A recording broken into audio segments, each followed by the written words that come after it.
முதலமைச்சர் பதவியில் ஏறி இன்னும் 24 மணி நேரம் கூட ஆகவில்லை.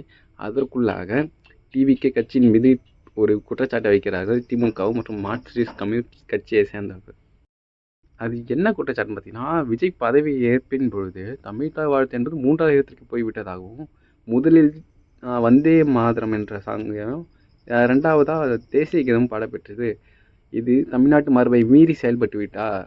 இப்போது தமிழ் மொழி கீழ் சென்று விட்டது என்ற மாதிரி சொல்கிறாங்க. ஆக்சுவலாக என்ன ஆயிடுச்சுன்னு பார்த்தீங்கன்னா, ஜனவரி 2026 சட்ட திருத்தத்தின்படி எந்த ஒரு அரசு நிகழ்வாக இருந்தாலும் முதலில் வந்தே மாதரம் சாங்கை பாடிட்டு தான் தேசிய கீதம் பாடிட்டு தான் தமிழ் மொழி, அதாவது மற்ற ஸ்டேட்டுகளுடைய அந்த ஆந்தமை பாடணும். அதுதான் ரூல். அது போல தான் இங்கே பாடியிருக்காங்க. முன்னாள் முதலமைச்சர் திரு ஸ்டாலின் அவர்கள் கூட ஆட்சி பொறுப்பின் பொழுது வந்தே மாதரம் சாங் என்பது முதலில் பாடப்பெற்றது. அதற்கு பிறகு தான் தமிழ்தாய் வாழ்த்து பாடப்பெற்றது.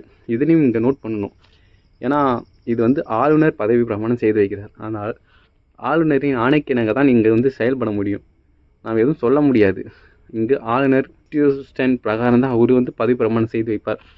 அதனால் இது தவறு என்பது போல் எல்லாம் சொல்லிகிட்டு இருக்காங்க. இது தவறு கிடையாது. கொஞ்சம் சட்ட திருத்தத்தையும் பற்றி நாம் பார்க்கணும். இதற்கப்புறம் ஏதாவது ஒரு விழாக்களில் தமிழ் மொழி என்பது முதன்மை கொடுக்காம பின்னாடி ஏதாவது பாடப்பட்டா அப்போ சொல்லலாம் அது சரியான ஒரு குற்றம். இது ஆளுநர் சொற்படி தான் நடந்திருக்கு. அது சட்டப்படி நடந்திருக்கு. இதில் தப்பு சொல்கிறது எதுவும் கிடையாது. Thank you so much. கிளாரிஃபை பண்ணணும்னு நினச்சேன். அதான் தேங்க்யூ.